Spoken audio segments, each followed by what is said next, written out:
क्या होगा अगर ईरान ने एक साथ 2000 बैलिस्टिक मिसाइल्स इजराइल पर फायर कर दी? तो ये सवाल सिर्फ मैं नहीं पूछ रहा हूं, ये सवाल इंटरनेशनल मीडिया में भी चर्चा का मुद्दा बना हुआ है कि अगर ईरान ने एक साथ 2000 बैलिस्टिक मिसाइल्स तेल अवीव पे इजराइल पर फायर कर दी तो उसका अंजाम क्या होगा। देखिए, न्यूयॉर्क टाइम्स में खबर छपी, आपने पढ़ी होगी या आपको जानकारी होगी, वीडियोस में आपने देखा होगा।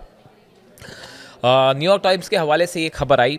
इसमें कहा गया, in preparation for the next war Tehran has greatly increase its missile production, working round the clock in hope of being able to fire 2000 at once to overwhelm Israeli defence, not 500 over 12 डेज। Ali Vaez हैं, ये Iran के project director हैं at the International Crisis group.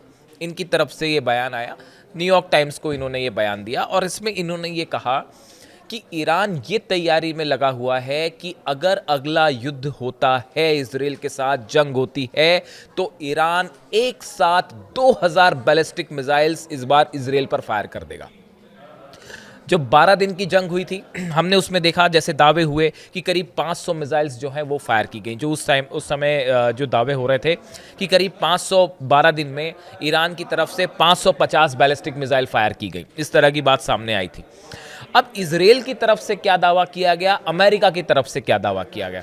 Israel और America ने यह कहा कि करीब 550 बैलिस्टिक मिसाइल ईरान ने 12 दिन में फायर करी, जिसमें से हमने 85 से 90% मिसाइल रोक दी। यानी आप अगर हिसाब लगाए तो मोटा मोटा करीब 48 मिसाइलें, ये दावा था इजराइल का कि ईरान ने 12 दिन में 550 मिसाइल फायर की, उसमें से सिर्फ 48 मिसाइल हैं वो इजराइल पर गिरी। ये इजराइल का दावा था, ये अमेरिका का दावा था। लेकिन आप सोचिए, जो तबाही की तस्वीरें इजराइल से आईं, तेल अवीव से, हाइफा से, अशदोद से, इतनी बड़ी तबाही अगर सिर्फ 48 मिसाइल से हो सकती है, आप खुद सोचिए।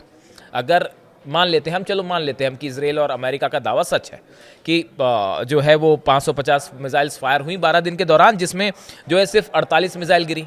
यानी क्या इजराइल और अमेरिका ये कहना चाहते हैं कि जो इजराइल में भयंकर तबाही की तस्वीरें सामने आई, ये सिर्फ 48 मिसाइल से हो गई? अब आप खुद सोचिए, अगर 48 मिसाइल से इजराइल में इतनी तबाही मच सकती है, तो न्यूयॉर्क टाइम्स की अगर ये खबर सच साबित हो जाती है, जैसा कि अली वैज कह रहे हैं, जो प्रोजेक्ट डायरेक्टर हैं इंटरनेशनल क्राइसिस ग्रुप के ईरान के, अगर ये कह रहे हैं कि ईरान का अगली रणनीति है, ये कोशिश है कि अगर जंग होती है एक साथ 2000 मिसाइल फायर कर दी जाए, इस सूरत हाल में क्या होगा? अगर मान लीजिए वाकई ऐसा होता है कि ईरान की तरफ से जो है एक साथ एट ए गो 2000 मिसाइल फायर कर दी गई, तो इजराइल का डिफेंस सिस्टम का क्या हाल होगा?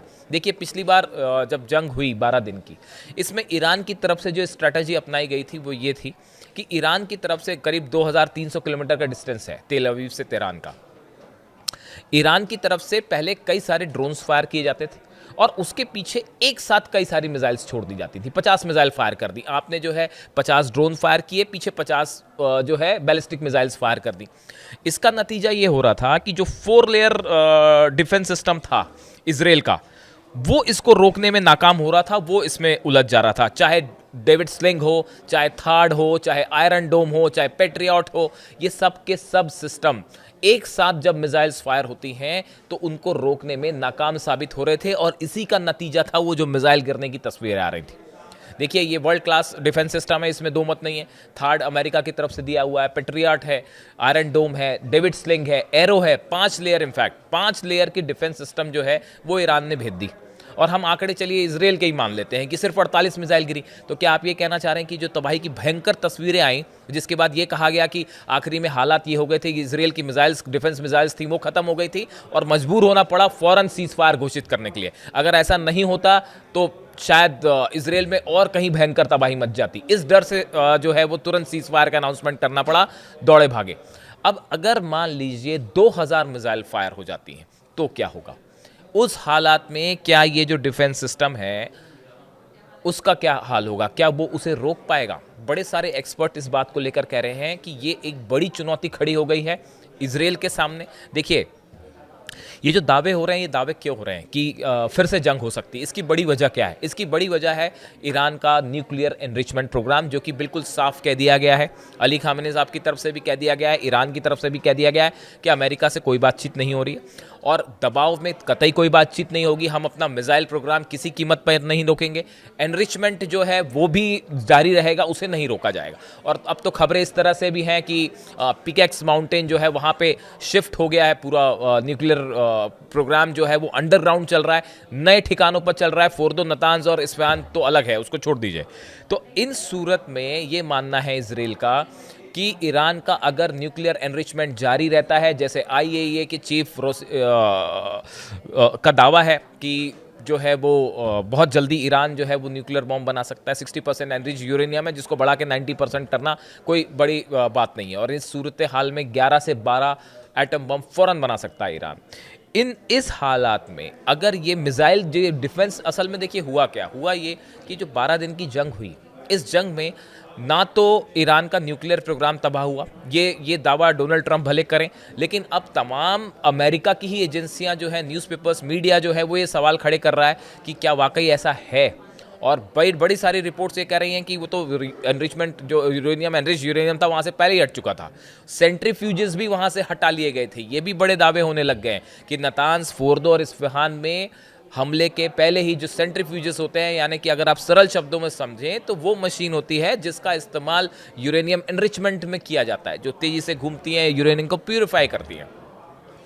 वो मशीनें वहाँ से हटा ली गई थी पहले ही।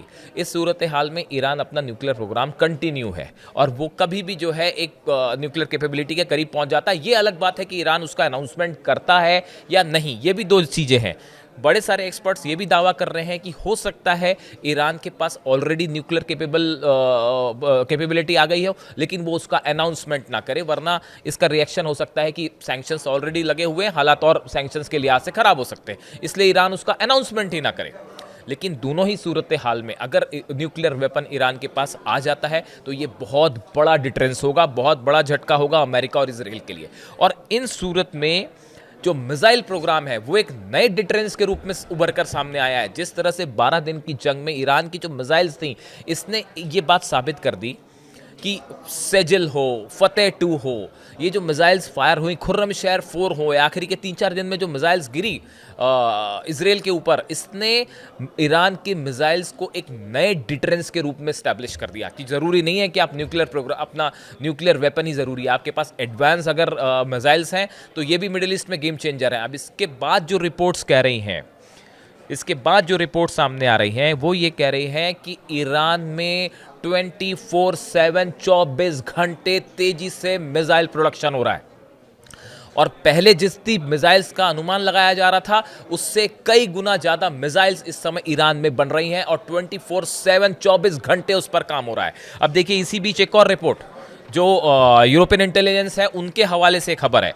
खबर क्या है एग्जैक्टली मैं आपको बताऊं। यूरोपियन इंटेलिजेंस सोर्सेस से several shipments of sodium perchlorate, the main processor in the production of solid propellant that powers Iran's mid range conventional missiles have arrived from China to the Iran port of Bandar Abbas. ये खबर है European intelligence के sources से, मैं source भी reveal कर रहा हूं आपको। इनका ये कहना है कि 2 बड़े शिपमेंट्स इस 12 दिन की जंग के बाद ईरान के बंदर अब्बास पोर्ट पर पहुंच चुके हैं, जो कि जो सामान आया चाइना से सामान लाया गया और इसका इस्तेमाल सोडियम परक्लोरेट, इसका इस्तेमाल अपनी बैलिस्टिक मिसाइल्स बनाने में ईरान कर रहा है और ये शिप के जरिए बंदर अब्बास पोर्ट पे आए हैं और बड़ी मात्रा में आए हैं। बताया ये भी जाता है कि इजराइल ने इसको लेकर चाइना से बात भी की कि आप ये सामान क्यों भेज रहे हैं। चाइना की तरफ से रिप्लाई आया, जो कि अनऑफिशियल सोर्सेज से इस तरह की खबर है कि ये जो हमने सामान भेजा है ये इस पर किसी तरह का बैन नहीं है, हम इसको भेज रहे हैं, अब इसका ईरान आगे क्या करता है ईरान जाने।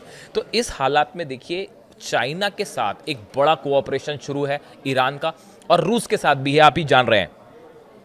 According to multimedia reports, China is also supplying its advanced HQ-9 air defense system to Iran, and Russia is providing Tehran with MiG MiG-29 fighter jets and Sukhoi 35 as well. देखिए, खबर ये भी है कि रूस ने MiG-29 jets तो दे दिए हैं ईरान को, ये तो ऑलरेडी पहुंच चुके हैं। सुखोई 35 को लेकर भी खबर है कि हाल ही में जो कार्गो प्लेन पहुंचा था उससे कुछ संख्या में जो है सुखोई 35 जेट्स के पार्ट्स पहुंच गए हैं, जो कि असेंबल होकर ईरान के लिए काम करने शुरू कर देंगे।